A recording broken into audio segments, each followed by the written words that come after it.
We are going to dive right in to guiding lights, stories from New Mexico outdoor industry leaders who have joined us here today. I'm Maxie Navas, Director of the Outdoor Recreation Division, for those of you who are just tuning in, and I will be your host over the next 2 days. Now, this panel will be moderated by Lindsay Mapes, an outdoor rec business founder, economic development professional, and outdoor industry expert.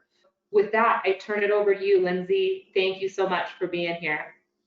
Thanks, Axie, and thanks for inviting me to be a moderator. This is exciting. And hi, everybody. So really quickly, my quick story is I became involved with outdoor recreation in New Mexico, in Gallup, actually, around 2004, 2005. I got started by planning events, all sorts of events, trail races, community events, cycling races, all sorts of things. And I got involved also on the nonprofit scene using outdoor recreation as a form of economic development in Gallup to try and diversify the economy. When I was working on that and planning mostly races, I realized a couple of opportunities. One, that there were no chip timers to chip time races in New Mexico. So I started a race chip timing business, and I went all over the place every single weekend. It was miserable, timing races, basically, the most difficult job I think I've ever had.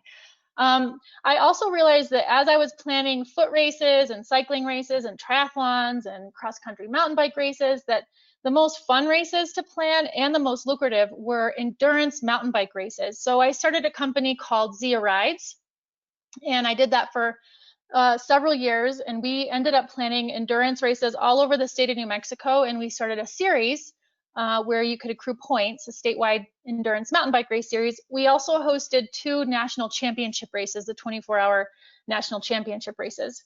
About 5 or 6 years ago, I sold that company to Seth Bush, so Zia Rides is still around, and he's doing a fantastic job with the business. I then also, I moved to Taos, and I got involved with a tour company, which is what you'll see, I think somewhere on here, it says I'm the founder of Turquoise Tours, which basically we take baby boomers in a van and show them the sights around Taos. And as kind of a side gig and to keep my life going in the mountain bike world, we formalized and legitimized shuttles to the South Boundary Trail for mountain bikers. We have been COVIDed. I was fortunate enough to be able to sell the shuttle component. So mountain bike shuttles are still happening thanks to Taos, Shuttle Taos. I just moved to Los Alamos, trying to figure out what's next. I've got a couple of outdoor recreation ideas, but I think what's important about my story is that I am a total imposter. I'm not a mountain biker. I was really involved with fly fishing and hunting in Cuesta. I'm not a hunter. I'm not a fly fisher woman. I think my story is interesting because there are so many opportunities available in the outdoor recreation scene in New Mexico. You don't have to be immersed in it to make a go of it and be successful. So if you've got a little hustle in you, you can make anything happen, especially in New Mexico, and especially since the Division of Outdoor Recreation has started and there's so much emphasis on outdoor recreation. So we're going to hear about some stories from other businesses that have been successful in New Mexico in the outdoor recreation business. Let's start with Norman Moctezuma. He's the lead fly fishing guide for high desert anglers in Santa Fe. Norman is a member of the San Felipe Pueblo, Laguna Pueblo, and Hopi Pueblo, so he brings us the native perspective to outdoor recreation. He grew up fishing the rivers around central New Mexico, and he learned the art of fishing from his dad. So Norman, if you can take a few minutes and tell us a little bit more about yourself and your business, we'd love to hear from you. Hello, everybody. Guatsi Hopa. So as Lindsay's mentioned, I am the senior guide at High Desert Angler. I've been with High Desert Angler for 22 years. Yeah, I've fell in love with the job basically out of college and never wanted to do anything else. I grew up in Pecos, New Mexico, and basically that's where I got my start in fly fishing at the age of 7. I moved there. My family moved there when I was 2.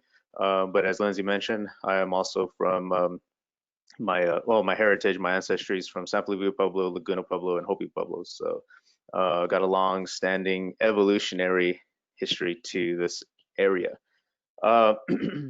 Along with being a fly fishing guide, I was also a member of Fly Fishing Team USA, which is our national fly fishing team. And that all started in 1997 when I was on the World Youth Team for Team USA. And we went to Wales in 1998, where I won the individual World Fly Fishing Championship. And so that just started and got me on this career path as in the fly fishing industry. And then since then, in 2001, I was invited to be on the adult team and had been competing until 2018, where I won our national championship and decided to take a break. And as with most people that have experienced or have had some sort of alteration in their agenda for the year and goals, COVID hit, which was this year was my plan to kind of go back and see if I could remake the team and get back into the competitive aspects. So, but other than that, I'm also a fly designer for Umpqua Feather Merchants and have consulted with Echo Fly Fishing in rod designing. So yeah, spent a lot of time in this industry. All right, thank you, Norman, and welcome to the panel. Our next panelist is Errol Beatty. He's the owner of Jack's Plastic Welding in Aztec. This company started 36 years ago in a chicken coop and has grown to include customers like NASA, projects like protecting our coral reefs, and products like the popular dry bag used by rafters and boaters. Errol, can you tell us a little bit more about yourself and your company? As Lindsay said, we've been around for a while. We started in a chicken coop halfway between Aztec and Durango. Then we started with Jack. We are right now buying Jack out. He's retiring, working part-time, and we have a plan to make it, if we can, employee-owned. We're doing a little bit different, but we give shares every 10 years to our employees, and then hopefully they'll turn around and buy me out. So that's where we're starting there. I got into boating, actually not rafting, but boating a long time ago. My uncle was an avid canoeist up in northern Michigan. Went to visit him one summer and started open canoeing. That was back in the 60s. Then I went back, came out west, go to college, started open canoeing, whitewater there, then kayaking, and then Jack and I had become friends in college, and he asked me if I wanted to be a partner with him, and that's what I did. So I've been with the company since 85, 84, and growing all the time, so that's been nice. I think what's important for my takeaway is we're in a water industry on the rivers, and as you know, lately we've had a lot of droughts around here. So 2002, when we had that big drought, we started diversifying, and we went first and started building environmental things for the oil field. So we built containments, culvert plugs, pipe plugs, things like that. We started building up a prototype business, and that is what's kept us alive during this COVID. As you might expect, we do the manufacturing of bags, pads, and rafts. And so our stores, we had about, in March, when this first started, all of our preseason orders for March and April for our stores were pushed back and canceled, and so were our outfitter orders. The store orders slowly came back, but what saved us was our internet sales really climbed because everybody was going outside eventually. And then the prototype stuff, we had started doing another one too.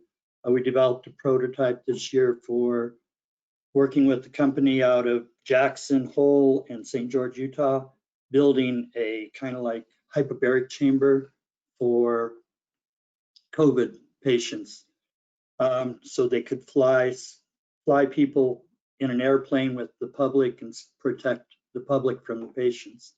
And that came about from in the 80s when we were still in the chicken coop. We built the first hyperbaric chamber called the Gamma bag for climbers. We did the prototype work for a professor out of the University of Colorado. It's been an enjoyable ride. I think the main thing I would say as a manufacturer is diversify.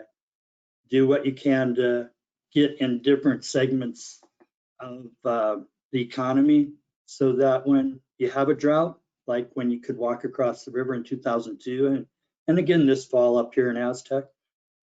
You have someplace else to go and develop. There's lots of avenues for you, whether it's in the outdoor industry or whatever. That's about it for us. Thank you, Errol. Our next speaker is Dale Davis. He's the owner of 505 Cycles in Farmington. Dale rode his first mountain bike just 12 years ago, instantly falling in love with the sport.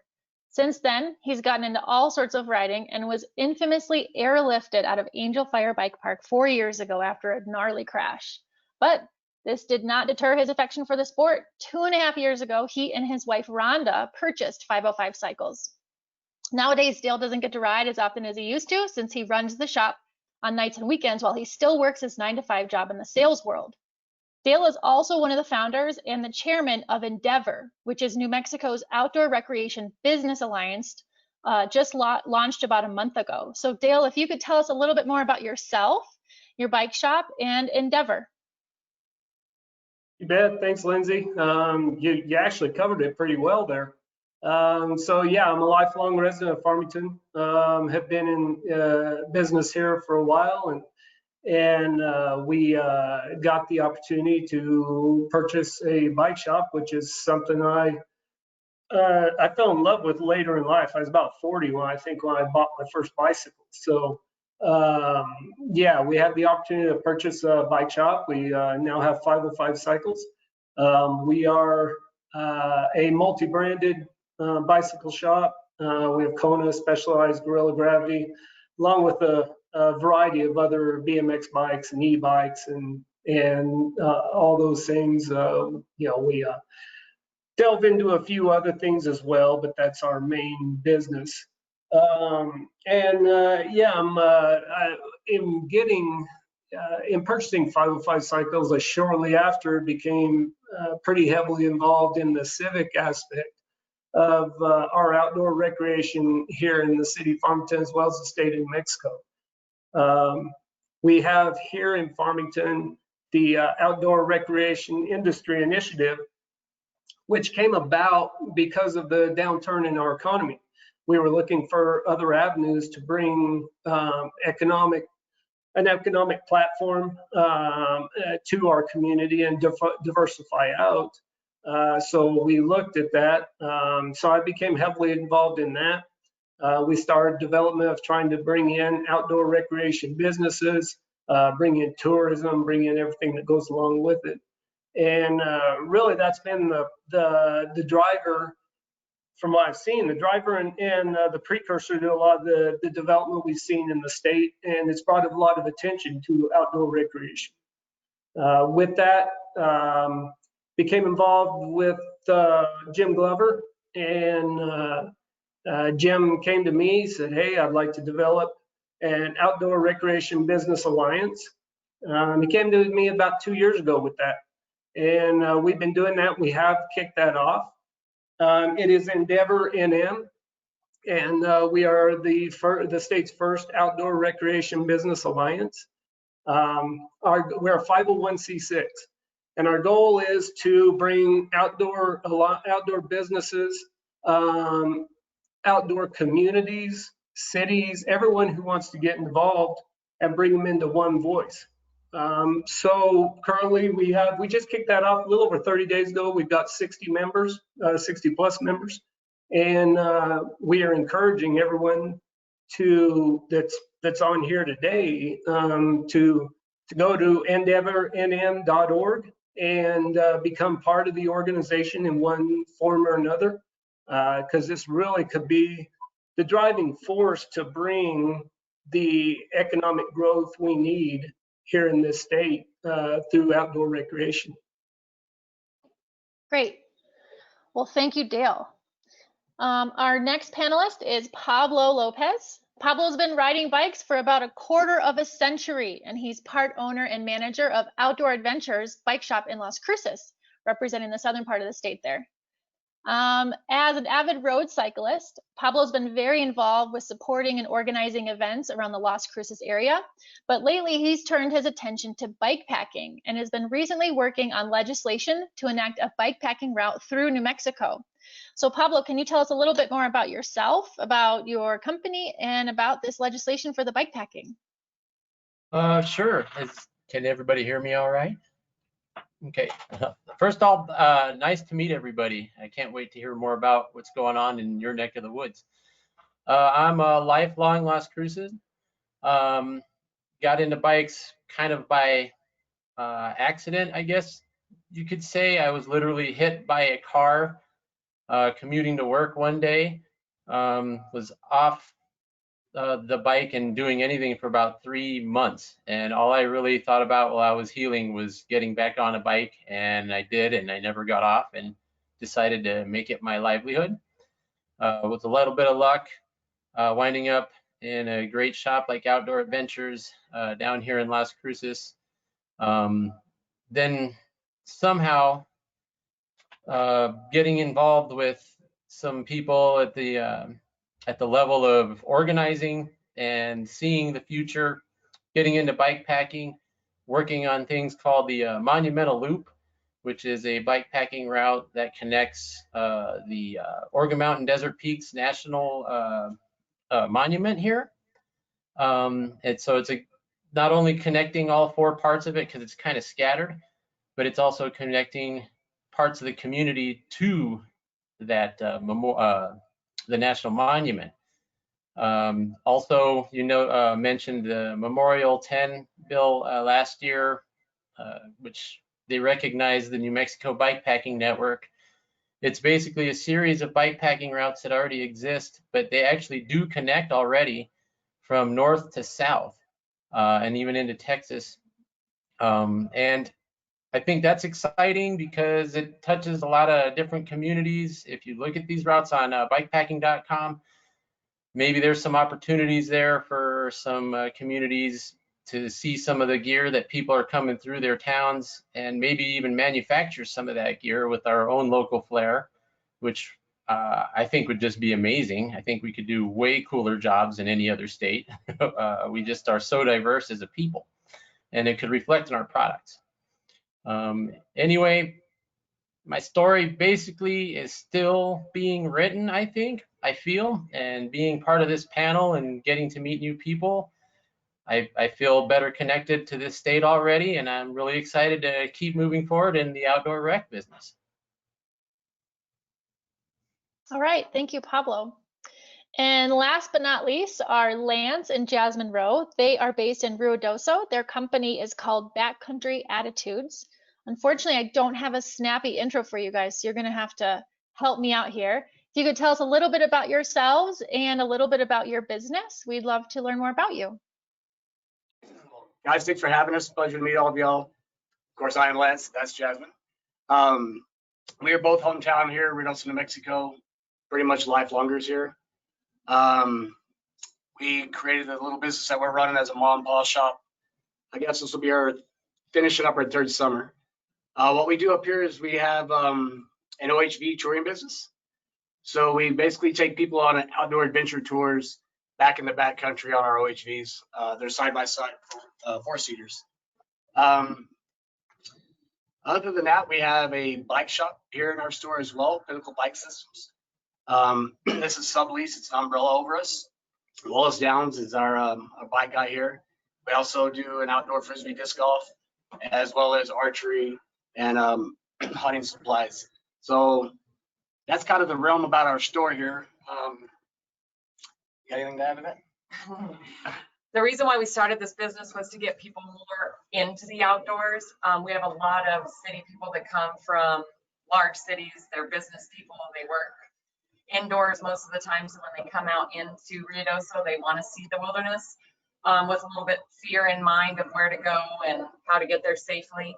So with the guided tours that we offer, it just seems pretty cool for families to be able to come with. We've had all age groups from 80 all the way down to 4-year-olds. Get them on the trail, get them out. A lot of times we see wildlife, different stuff in the wilderness. So it's really neat.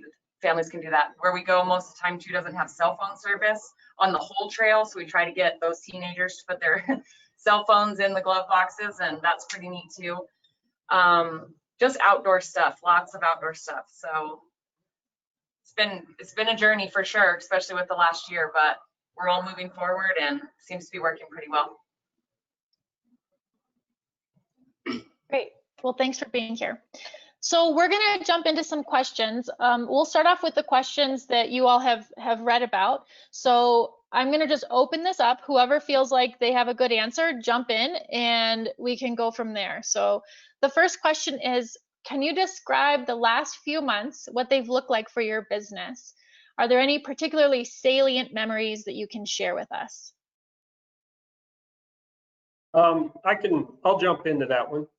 The last few months, I hate to say this, but COVID has been for our bike shop, and I think for bike shops across the country, has been kind of a boom in business. We've been pretty blessed in that aspect of it. The supply chain part of it's been tough. Getting things to sell has been hard. I think one of the things that I have noticed is I really thought when I saw the huge uptick in sales, saw people coming in, buying bikes for themselves, buying bikes for their families, bringing in bikes they hadn't taken out of the garage in 10 years and having us fix them up so they can get out and ride. I was truly concerned that for most of these people, it was going to be a New Year's resolution type of thing.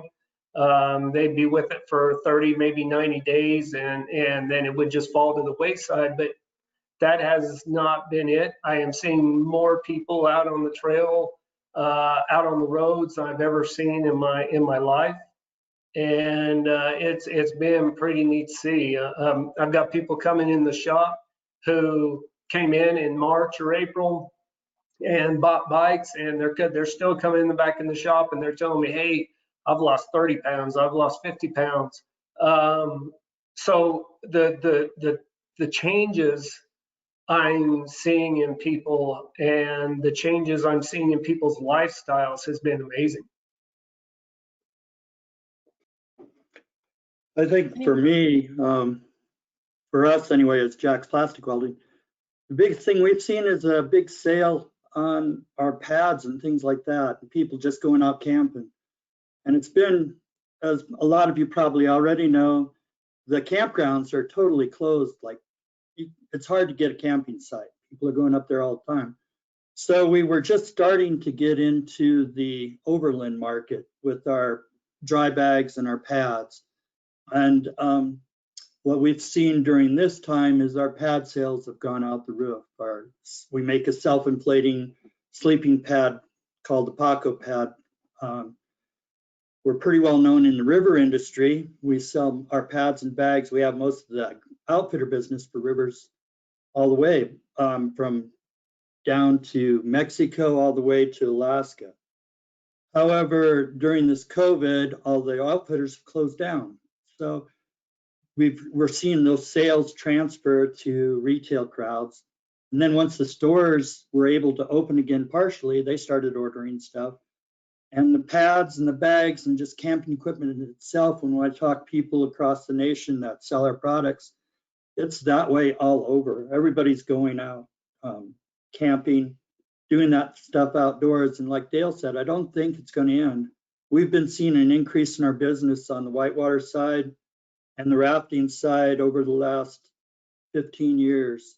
It has increased all the time. And one thing about we've noticed, for us anyway, in the outdoor industry is during a recession, we do well, because during a recession, people are still going out and recreating outdoors. So that's been always a good, we start to see a downswing when the economy is super good a little bit compared to when there's a recession, because their people are going outside instead of going to Europe or doing whatever like that. So I think that's been the big thing with us. We lost our stores, but our retail sales kept us up there, where we might have sold a little bit less product, but it was also at a higher margin. So we are actually doing good after getting through March and April. We are catching up. We started out at 30% below what we were last year at the end of April. And now we're back to within about 10% of where we were last year, which to me is good. Pablo, did you want to speak on this?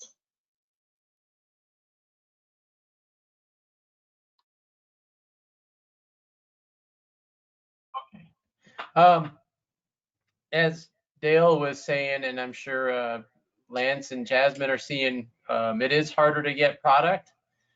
There's some products that they're saying may not even be available till August next year. So you're on a waiting list for a year to get some product. So there's some worrying times ahead.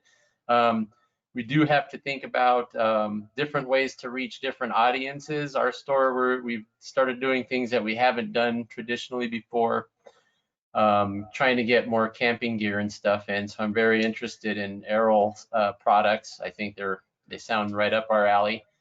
And they're New Mexico made. I'm pumped about that. But also I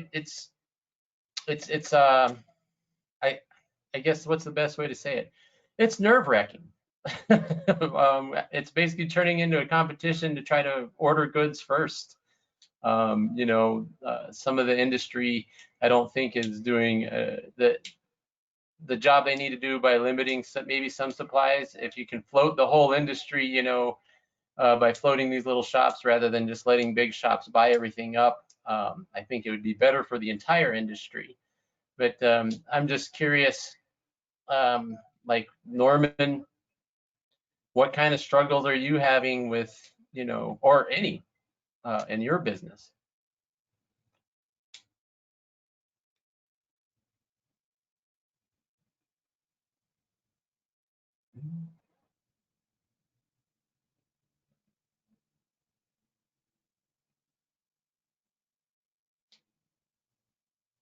Can you all hear me? Yeah, it's been interesting the last few months, especially dealing with COVID, with restrictions. I have, with High Desert Angler, we have split entities. Basically, we have the fly shop side as well, the retail, as well as the guiding aspect. So the retail did take a hit, obviously, with closure of non-essential businesses. And, we were just kind of looking for those parameters that we could do curbside service, that sort of thing. But still, I mean, business was, I'd say, less than 10% in that regard. And the same with the guide service. However, when restrictions were lifted a little bit more, then the guide service was able to kick in. And then we got hit again. So, Aral deals a little bit with the rafting community. But as far as the fly fishing community, the fishing community, we've been hit with a significant drought, heat wave, prolonged heat, didn't get our monsoon, so we got hit on the backside of that. However, that being said, there was this drive for people to get out and experience activities that also incorporated the social distancing aspect. So our guiding, actually, we maintained and stayed very busy. However, we had to look at those practices and stewardship and just making sure that we're not overwhelming the fisheries by limiting our guide service to half days in the morning, taking advantage of the cooler days or cooler temperatures of the day. And so, our overall business was reduced, or income was reduced, just because we had to fall back into the half-day rates and not take advantage of the full-day rates. However, that being said, as well, COVID forced us to really take a look at our protocols and how we actually conduct our guide trips. We had to basically reinstill some protocols. So, I mean, on these guide trips, we normally would take care of transportation. On a full day, we'd normally take care of lunch. We eliminated that.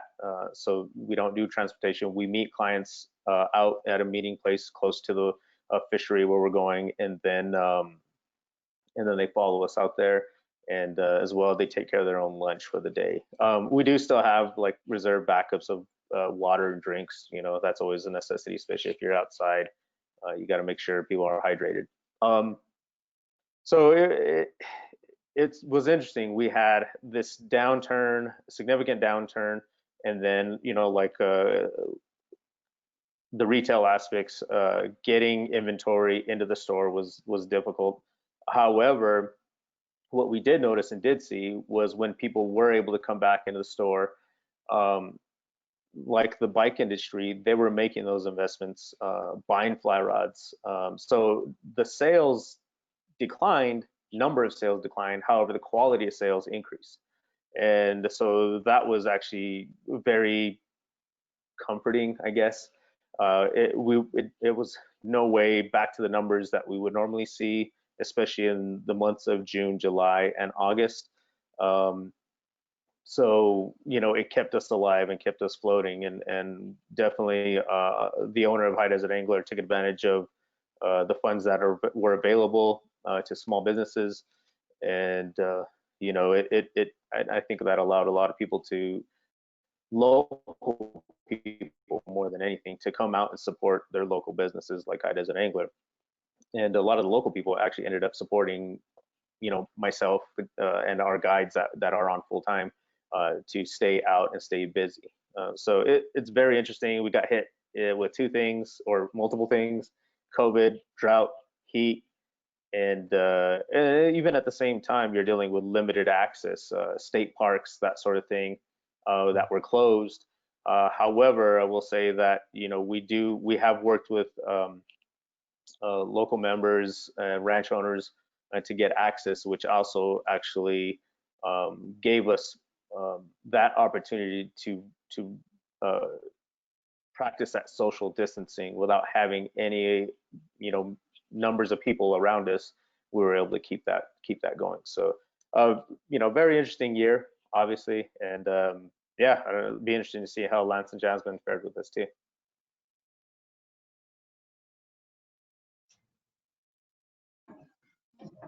We're live.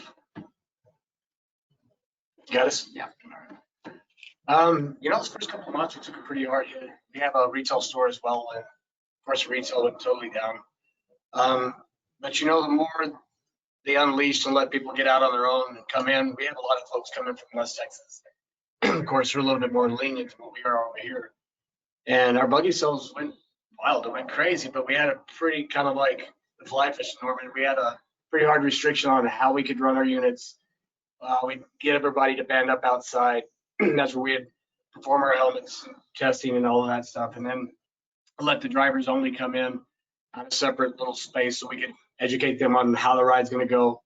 And, you know, things to expect on the trail systems. But, you know, over time, I'm kind of like you. I feel like people were tired of being bound up inside, tired of being, you know, just can't get outside at all. And it really gave our business a pretty good boom. And, you know, same for Wallace. He's the one that sells our bikes. He's had a terrific year, you know, pushing bikes out of the shop. People are super happy. A lot of those old school bikes that are coming out of the garage, like Dale was saying, now he's got this repetitive customer base that's really moving and bringing a lot of other people into the shop. So, you know, it had some crazy times, definitely a downward fall. We had to, you know, put some of our guides off and kind of send them back for a little while, but we've all brought them back on, so we're running full force as far as our tours. On an AM tour situation, we used to run it on a double tour, once the afternoon, once the day, and still not quite allowed to do that just because we had to clean our rigs, clean the helmets, let them set for 24 hours. But I see it making a pretty positive step, you know, comeback. I mean, people really are seeming to love the outdoors, and I think this really brought a lot of people to adventure out a little bit more. And I'm excited about the new year coming. It's up to each of us to play it safe and slow the spread, so we can still safely reconnect with friends, get our breakfast burrito fix, indulge in a little retail therapy, or just unwind at the end of the day. Help keep each other safe. And our favorite local businesses open. Make the promise at nmsafepromise.org. Growing here isn't easy, but people have beat the odds for centuries, bringing acequias to dry land, ranging cattle in the high desert, and crafting entire histories by hand.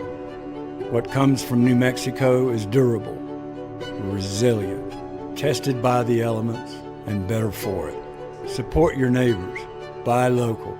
New Mexico True certified. I am a New Mexican.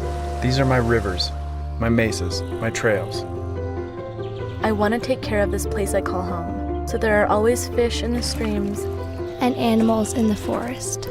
Clean streets and lush parks. This land is a gift from our ancestors. And it's up to us to protect it. Do your part to take care of our home and keep New Mexico true. That's a perfect segue. So it sounds like generally and nationally, the trends have shown us that COVID has given a boost to outdoor recreation and those businesses associated with outdoor recreation. So if there's anyone in the audience that's thinking about getting into outdoor recreation, this might be the perfect time. So looking to the future, if you had a crystal ball, what do you think the outdoor economy in New Mexico is going to look like in a year or even in 5 years, based on what you know now and based on the amount of time of business that you've been in thus far? Well, if you know, I wished I had a crystal ball. If I had a crystal ball, I'd probably have a lot more money than what I have. But you know, I think there's so many unknowns. I think we're so heavily right now dependent upon what is going to happen with our state. Is the state going to open back up? When is it going to open back up? How is that going to look? So I think we have there's so many things that in a lot of ways as a business person, those things are out of our control. So that one's really tough. As I was saying, I think this has been a shift in people. I think this has been a shift in lifestyle, not just here in New Mexico, but nationwide. So if we open back, or when we open back up, I should say, and if that is sooner than later, I think there's opportunities. There's opportunities for growth. I think there's opportunities for new business. I think there's opportunities for manufacturing.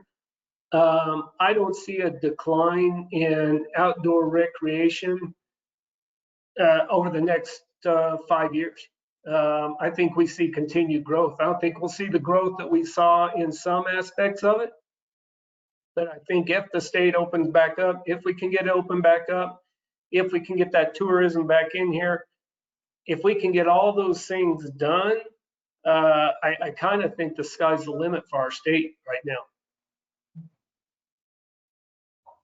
now. I would like to see over the next year, again, I think it's going to be a very unpredictable year for all the reasons that Dale said, and probably even a bunch more we can't even think of. But I think I'd like to see advocacy groups and stuff really take over and try to shape our next 5 years, which is part of that question. I think it'd be a great opportunity. I'm seeing, yes, a lot of people outside, but not necessarily great stewardship by the growth. There's a lot more trash out in the desert nowadays. People just going off trail, doing weird things.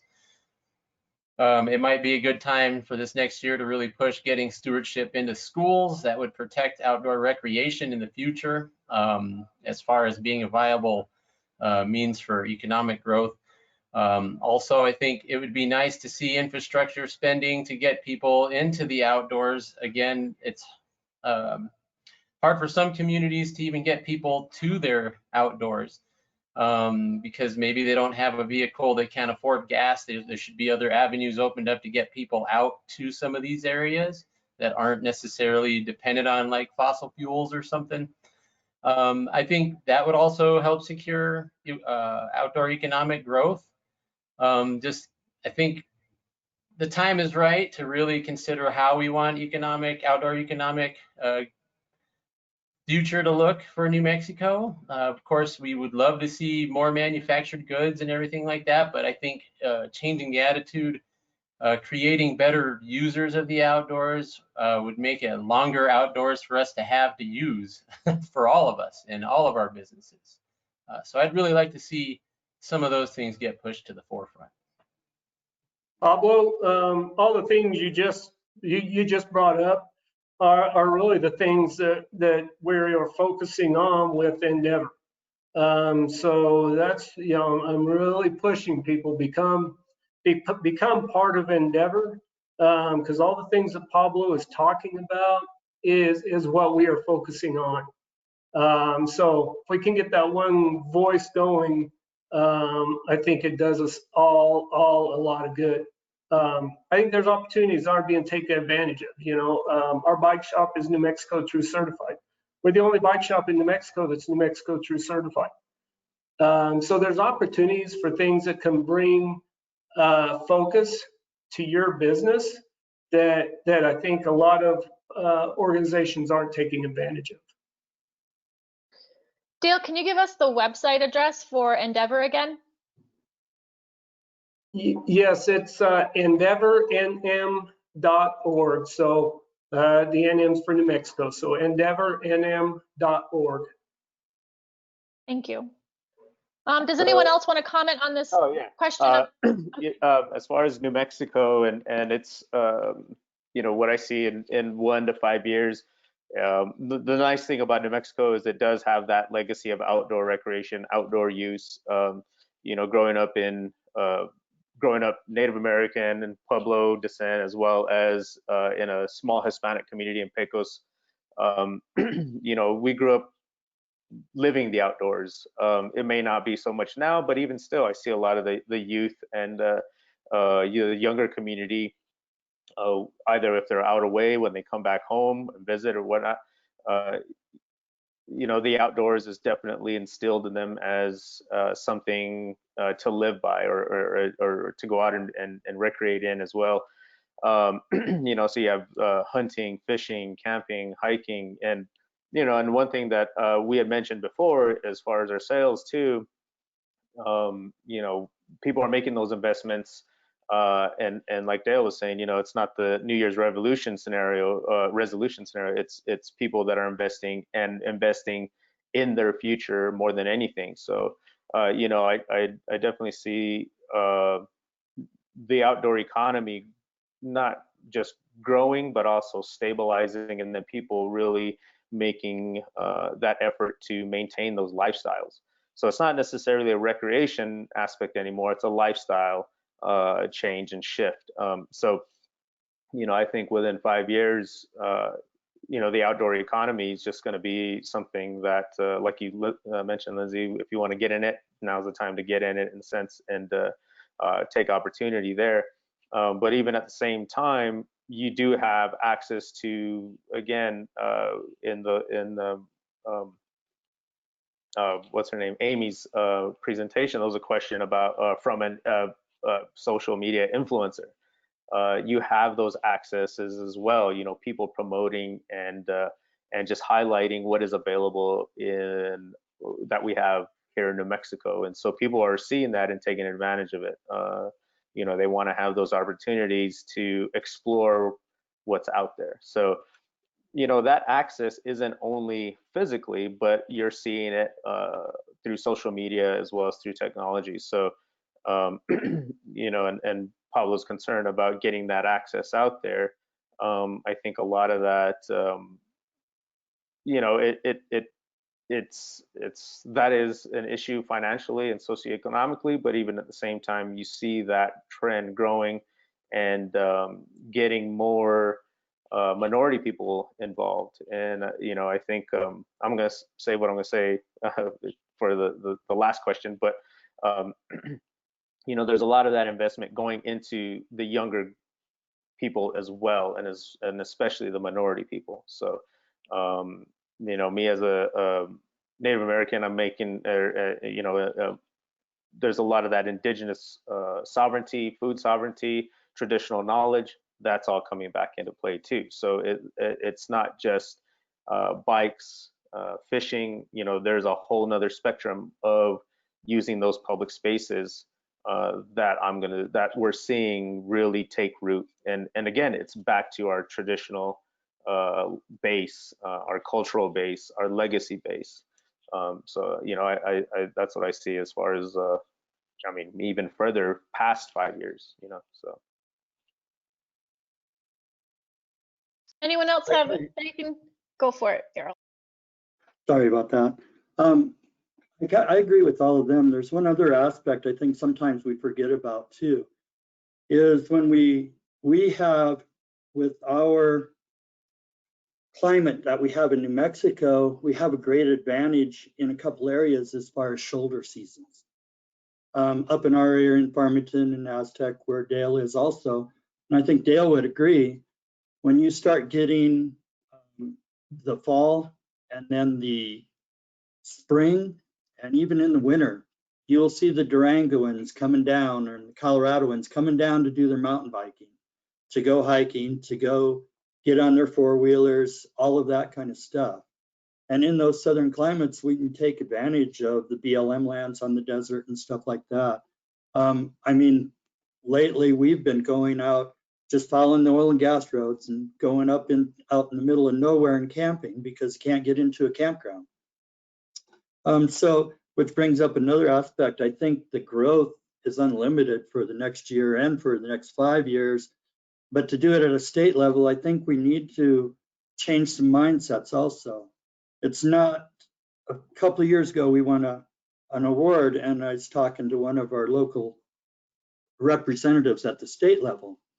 And I brought up some of the outdoors program when we were looking for paddle sports trail, and I was talking about ORI and stuff, and this representative thought I was against oil and gas. And he called me an environmentalist, and that's not going to happen, and so on and so forth. Well, what I started asking was, so what do all your employees do? They're oil and gas. Where do they go? They go outdoors all the time. If we can work together and see the benefits of working together, both include oil and gas, ranchers, outdoor people, recreation on our federal lands, I think we can get together a lot better, and we'll get a lot more done at the state level instead of bickering. Let's show the federal government how to work it and get along with everybody. And I think you'll see a tremendous growth. I'm off my soapbox now. I appreciate your candidness about the federal political climate. I'm going to move on to the next question because we have a lot of questions coming in from the general public. So I don't know, Jasmine, it looks like Lance left you. So Jasmine, I don't know if you feel like answering this one, not to put you on the spot. What trends are you seeing in the outdoor industry as a whole? And how can New Mexico capitalize on them? And anyone can answer this, but Lance and Jasmine didn't get to comment on the last one, so I'm calling you out first. That's okay, I don't mind at all. I totally lost what you said. You're clicking in and out. Oh, okay. Can you hear me right now? Yes, right now I can. Okay. What trends are you seeing in the outdoor industry in New Mexico? And how do you think that our audience, if people are currently in business or thinking about getting into business, what are those trends that they could capitalize on? Or how could they capitalize on them? So I feel that pretty much anywhere in the outdoors right now is definitely a market to get in. We have that side of more athletic people who want to be on bikes, who want to be hiking, who like that type of outdoor lifestyle. Lots of people who tent, backpack tents, or take their campers. So there's that genre also. But I also feel like a lot of the things with the OHVs are a lot of people who, if they even down to a disability or can't handle a full hike, or it's still giving them that chance to get in a vehicle with their friends or their family or their elderly or whatever that is in their group, and getting out on those trails and seeing the beauty that we get to see if we're able to go ride a bike or hike or any of those things that other people are capable of doing. But I really agree with Pablo too, that and everybody else, but that I really feel like it starts from the younger generation up right now, you know, packing it in and packing it out, and that all of us continue to teach not only our age group or above or below, but really that younger group of how to keep those trails using for us and become stewards to help take care of the wilderness. We, a lot of times on our trail systems, if we see trash along the way, we stop the whole tour, we pull over and grab trash. It's just the way it should be. So, but I really feel like anywhere in the outdoors right now is an awesome experience. And the next 5 years, I feel like it's just going to grow crazy. I just don't see it going anywhere but up. Anyone else have a comment on the trends? I can add to that. You know, one thing that I've seen too, and again, just reincorporating social media or, you know, internet access and that sort of thing. You know, you see a big movement in, you know, groups promoting, really promoting each other to get outdoors, and even more so, you see people of color really taking on and encouraging each other to get out and explore the outdoor recreation community. You know, and it's very intimidating for a lot of people of color when, you know, the outdoor industry, fly fishing in particular, you know, is such a white person sport, for lack of a better term, you know. And again, a lot of these are affiliated with kind of a wealth or a class status, if you will. You know, you have to have money. I get it all the time when people come into the fly shop, not necessarily minorities or brown folks, but everybody. It's like, oh man, you gotta be rich in order to do this sport. Yes and no.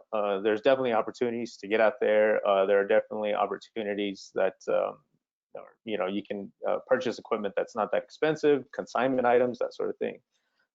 But I see that trend happening much more. You have natives outdoors, you have brown folks life or brown folks fishing. You know, even like I will be working with NACA. Well, hopefully they're still trying to get grant money together, and their whole push is what is it? They're calling them wisdom keepers, and so these are individuals. Me would be included in that have that shared knowledge of traditional outdoor use or recreation, and then incorporating that into you know, a classroom setting. I have a background in environmental studies biology, so you know, when I'm out, I'm also just, you know, teaching my clients, teaching anybody. When I do work with nonprofit organizations or even classes, classrooms, kids, really reinforcing, you know, that science aspect, you know, how everything, the ecosystems all basically tied to each other. So you see that happening again with social media, with classes, classrooms. That access is all there. It's at your fingertips. So that trend of people just getting involved, maybe from the outside, but they get to see what's there. Again, you know, pictures, what you're posting on the feed right now, you know, just gets people interested in generating that curiosity. Like, wow, that's such a beautiful place to go and visit. There's people like me that are out there, you know, it just gets people drawn in. So that trend, and learning how to utilize it in order to build your network base, basically, you know, is very key in building your business as well. I mean, I have a YouTube channel, I have a Patreon page, my Facebook, my Instagram, as well as being affiliated with a fly shop, fly rod company, fly tying designers. You know, that whole aspect. I can use that to back me and to really branch out and push people who normally wouldn't have that opportunity to get out there, you know, just to see somebody that is able to do it that looks like them. You know, and that being said too, one trend is you're starting to see that happen within the local indigenous communities. I've been working with some folks actually out in Wind River Reservation, and you know, they have programs, and I would like to see that happen over here too. So I've been talking with a lot of people as far as, you know, where we could go with that, to push guide services, or again, like Chairman Nez or President Nez of Navajo Nation was incorporating that loop system for people to travel and really share their beautiful landscape that is their homeland. You know, could be a little bit different with Pueblos as far as our tradition and culture. You know, there's a little bit more restrictive parameters that go along with that, but you know, all that is there as well. So not just for the wealthy community, but also for folks that are limited in that regard, you know, knowing how to reach out to those people and give them that opportunity, I think is just going to start boosting, because then, you know, they want to invest in that lifestyle. Again, going back to what our growth prospect or outlook would be, you know. So yeah, that's just kind of what I'm seeing as far as trends and what's happening in the outdoor recreation world. Okay, we just have a few more minutes left, and so I'm going to cut off our questions here and turn over to the audience questions. So we have several questions. If you all can try to answer these in 30 seconds or less, so we can get through as many questions as possible. So here is probably one for Dale and Pablo. Bike sales have gone through the roof. What are the supply chain issues that you're experiencing, if any? Well, I'll jump in there.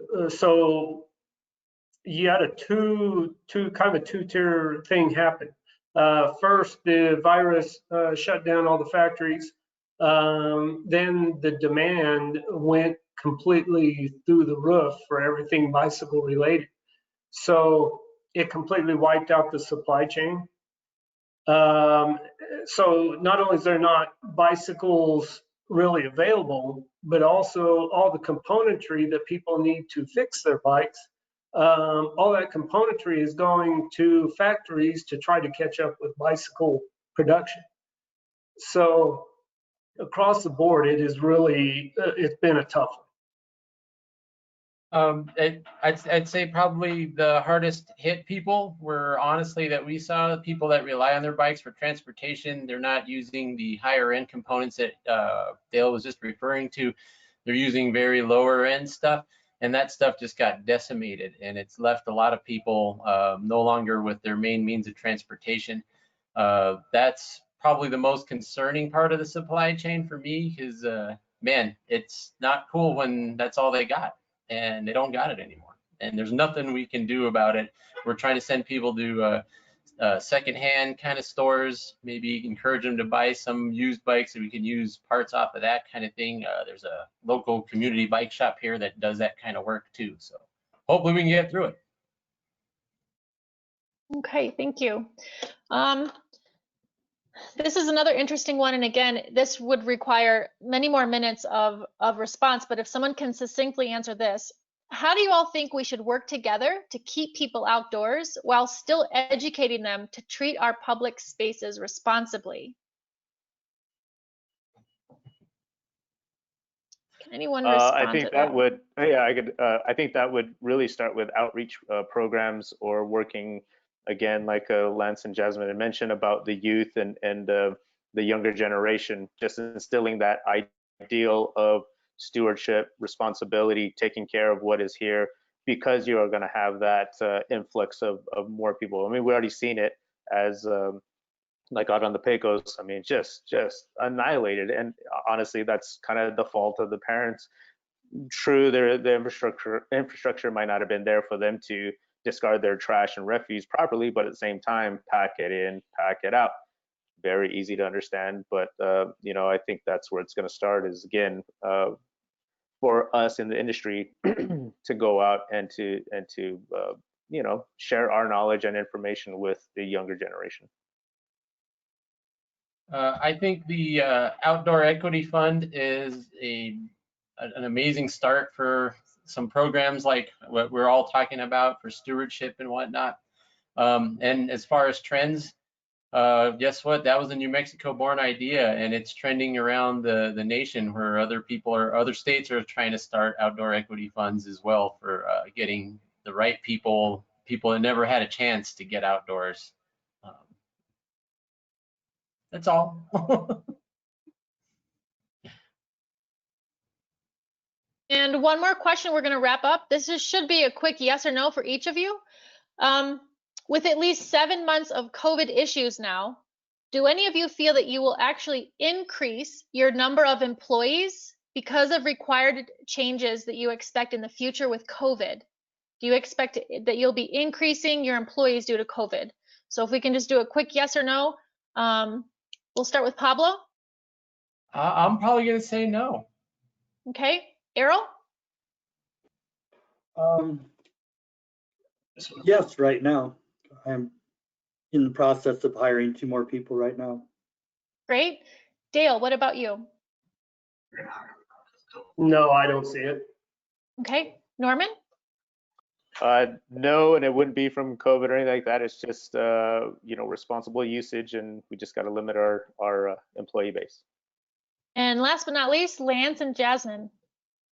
That's exactly us too, not because of COVID, just restructuring and utilizing what we have.